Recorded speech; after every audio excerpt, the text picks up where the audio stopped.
The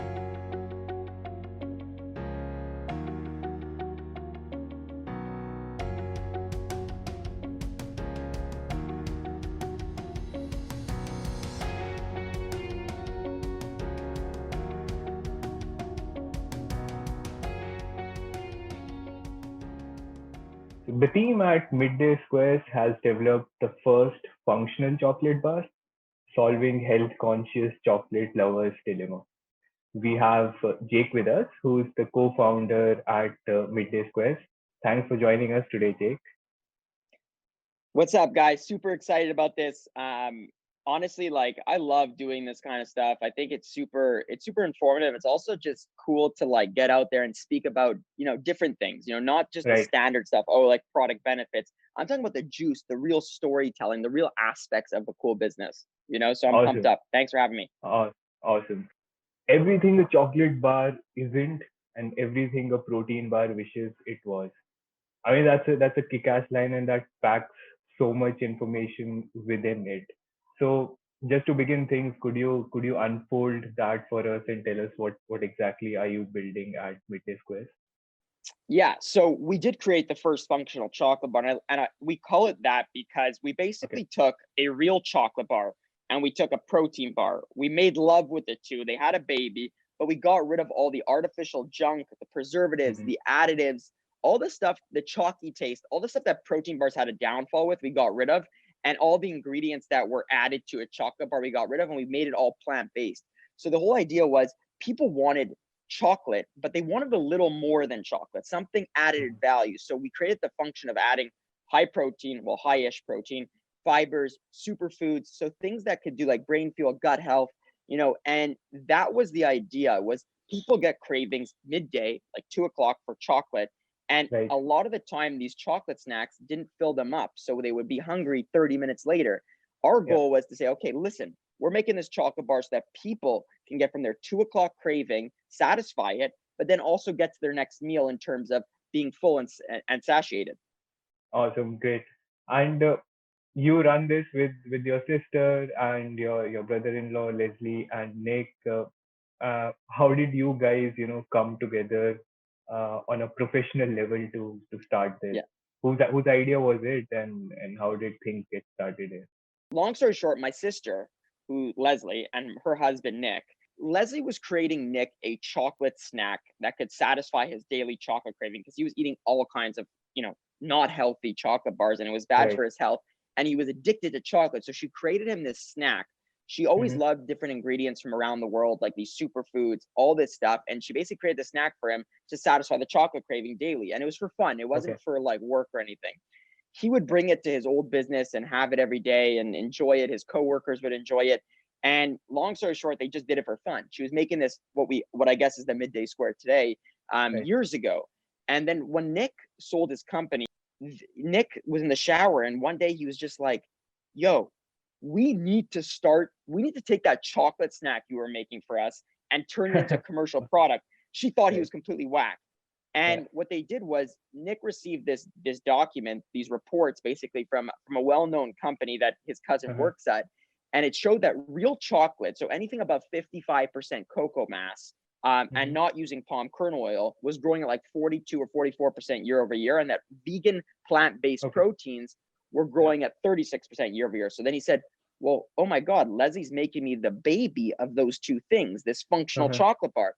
Okay. And so what they did was they went to McGill University's food science team. They asked them for help on commercializing the product. They took them on, and then they came to me in June Okay. 2018, and they said, "Can you be our third partner Hmm. and do all the excitement of the brand? Bring the brand out, make noise with it, get it out there," because they're introverts and they needed this extroverted person that was going to go Okay. make it blow up basically. And Right. that's how we came together. So August 2018, we Okay. we officially came together and launched Midday Squares commercially.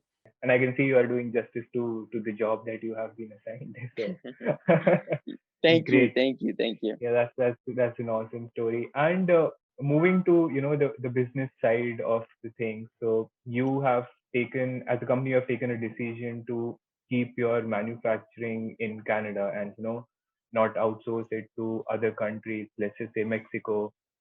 that would have brought down the cost for you. So what was the reason behind taking that decision to keep your manufacturing in house and in Canada? Yeah, great question. So first of all, we are a manufacturer, so we do Hmm. everything in house. We built out our full plant, and that's typically not the route a lot of food companies take because it's expensive. It's very capex, and there are a lot of co-manufacturers that can Hmm. or co-packers that can Right. build products out in every category, right? And Yeah.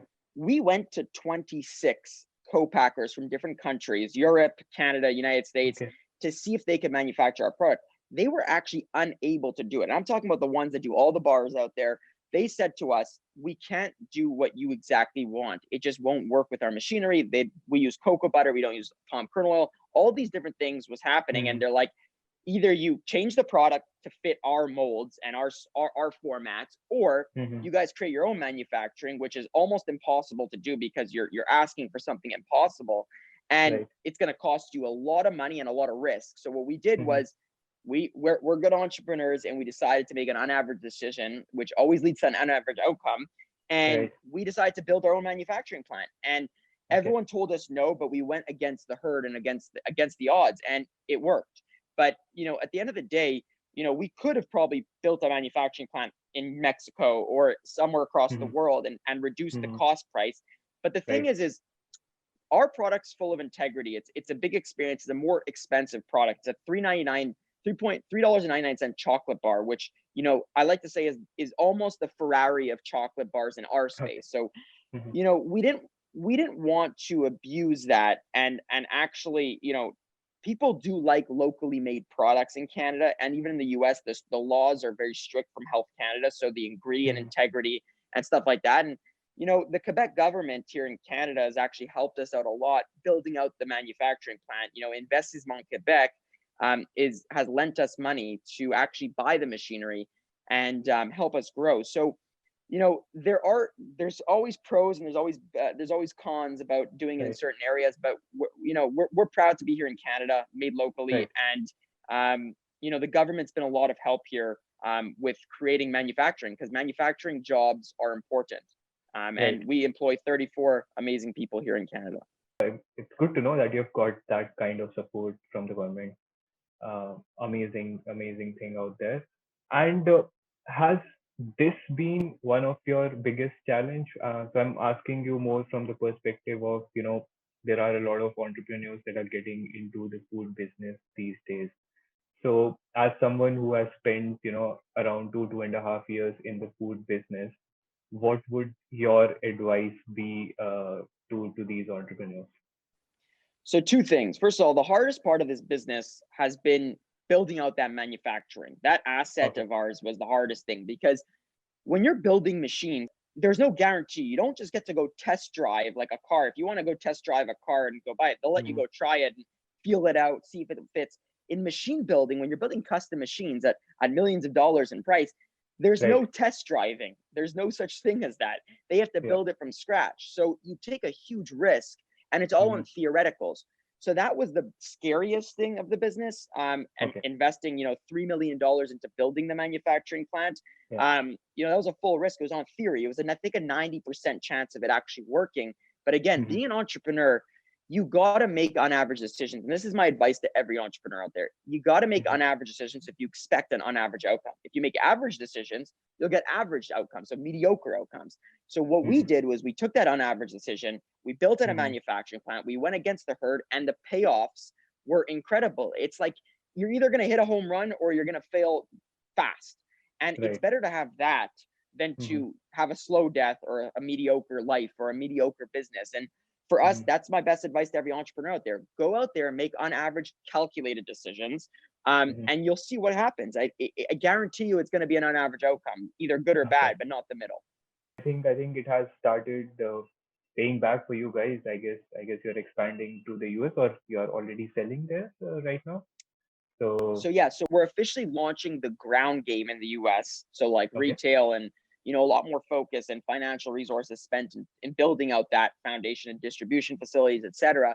February 1st. We've been selling Hmm. online to the US for the last, I think, 5 months, and Okay. if 5 months ago we sold to only 2 states, I would say, I think it was just New York and California. Now it's about 46 states. So we've grown a lot. And the main focus would be to, we like to not just go across the nation in terms of ground game. We like to build things hyper locally. So we focus Right. on regions.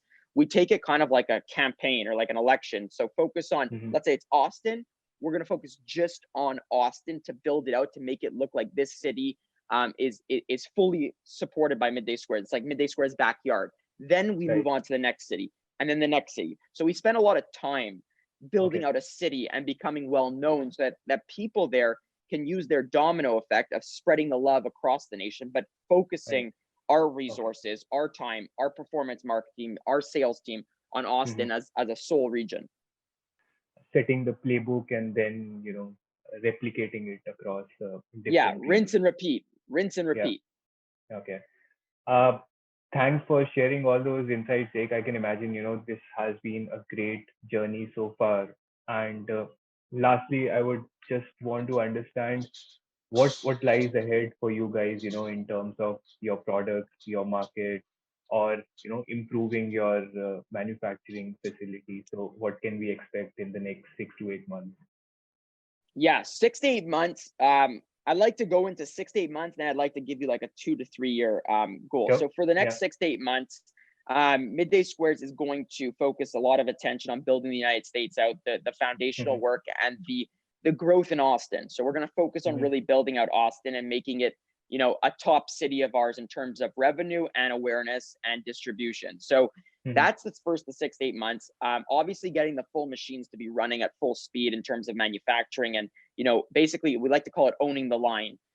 Basically having it consistently run, no problems, no problem, no problem, and optimizing it as much as possible. For the next 2 to 3 years at Midday Squares, we would love to take the company public. We don't want to be acquired, and I like to say this, and I like to say that we want to be the acquirer. We want to start Mm-hmm. acquiring brands and kind of build, instead of sell out before we can get big, big, big, big. We want to build it big, big, big, big to be on the same level one day as like the Hershey's of the world, the General Mills Right. of the world, the Kellogg's, but doing it from the millennial way of doing things. And what I mean by millennial is having young founders, young teams do it and get Right. there. And the way we think we're going to be able to do that is go on the public market, so the Mm-hmm. TSX, maybe by end of 22 or early 2023. And yeah, I like to call the next 3 years the road to the IPO, and Okay. continuing to build a brand community, continuing to build out manufacturing plants, continue our US growth and Canadian growth, and then eventually enter into new countries, potentially Europe, Mexico, the UK, South Africa, all over. Great to know you have such clear visions for the short term, where you have to really execute things, and for the long term, which you obviously have to keep in mind, so that where to reach in that time frame. You mentioned about brand management. I would highly recommend anyone watching this video to follow you on any social media possible, because you do the most amazing job that I have seen in building a brand. I mean, you, Leslie, Nick, all three of you. I've seen your stories. I've recently seen Leslie's stories on how uh, she she spoke about her life, and that's not easy to do on social media. So kudos to all of you on doing that, and definitely there's a lot to learn from you guys on building a brand. Uh, I think that I'd like to add something. I think you said it yeah. clearly.